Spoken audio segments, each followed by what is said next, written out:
देश एक बार फिर कोरोना महामारी के प्रकोप का शिकार है। स्वास्थ्य सेवाओं पर भारी दबाव पड़ा है, व्यवस्थाएं गड़बड़ हो गई हैं, लोगों में एक तरह का भय व्याप्त हो रहा है। जानकारों के मुताबिक कोरोना के लगातार नए वेरिएंट सामने आ रहे हैं, जिन्हें बढ़ते संक्रमण का जिम्मेदार माना जा रहा है। हालांकि देश के वैज्ञानिक कोरोना के बदलते रूपों पर लगातार नजर रखे हुए हैं। उनको समझने के लिए वायरस की जीनोम सीक्वेंसिंग की जा रही है। कोई भी वेरिएंट हो, कोई भी वेरिएंट में वो क्षमता नहीं होती कि हमारे मास्क को पेनिट्रेट कर पाए या हमारे कोविड अप्रोप्रिएट बिहेवियर से पार पा पाए। तो ये हमारे लिए मुख्य हमारा एक धरातल है जिसके ऊपर हमें खड़े रहना है कि COVID appropriate behaviour, testing strategies, quick isolation, preventing the crowd from intermingling and also making the people vaccinated in time and with priority should be our the key and should be the our strategy for the areas where we are finding variants also. जैसा कि हम सब जानते हैं कि virus जितना ज्यादा लोगों में फैलता है उतना ज्यादा उसमें बदलाव आते हैं, यानी वो म्यूटेट करता है। ऐसे में हम सब की जिम्मेदारी बनती है कि इस संक्रमण की चेन को तोड़ें और इसके प्रसार को रोकें। इसका एक अहम तरीका है ज्यादा से ज्यादा लोगों का टीकाकरण। टीके से लोगों की प्रतिरक्षा प्रणाली मजबूत होगी और उन पर संक्रमण का असर कम से कम होगा। अस्पतालों और स्वास्थ्य सेवाओं पर भार कम होगा। इससे स्वास्थ्यकर्मी और वैज्ञानिक ज्यादा कुशलता के साथ समाधान कर पाएंगे।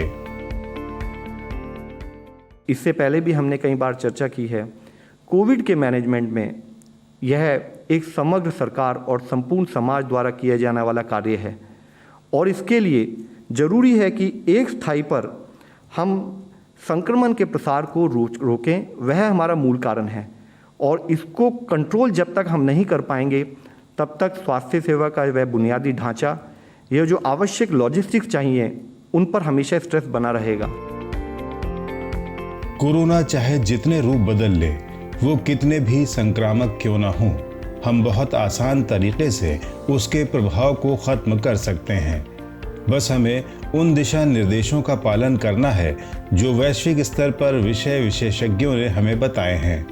अगर हम कोविड उचित व्यवहार का पालन करते हैं, जिसमें सबसे जरूरी है सोशल डिस्टेंसिंग, 2 गज की दूरी, भीड़ भरे इलाकों से बचना, किसी तरह के आयोजनों में शामिल न होना, जरूरत के लिए बाहर निकलते समय डबल मास्क का इस्तेमाल और लगातार अपने हाथों को साबुन से धोना या सैनिटाइज करना, तो हम कोरोना संक्रमण की चेन को तोड़ सकते हैं। इस वक्त विशेषज्ञ डबल मास्क लगाने की सलाह दे रहे हैं। इसमें पहले सर्जिकल मास्क को ऐसे लगाएं ताकि उसके आसपास से हवा जाने की गुंजाइश न रहे।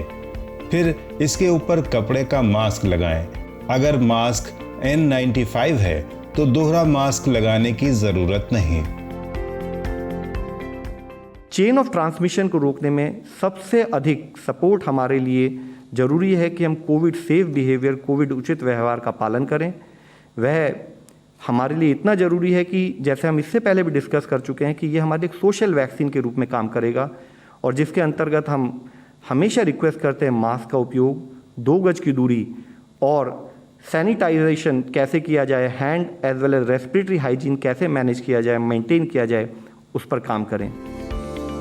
इस समय कोरोना महामारी की तरह सूचना महामारी भी एक बड़ी समस्या है, इसलिए फैल रही अधूरी और गलत जानकारी से बचें। सिर्फ आधिकारिक स्रोत जैसे स्वास्थ्य मंत्रालय, वैज्ञानिक संस्थान, चिकित्सा संस्थान और विश्व स्वास्थ्य संगठन द्वारा दी जा रही जानकारी पर ही ध्यान दें।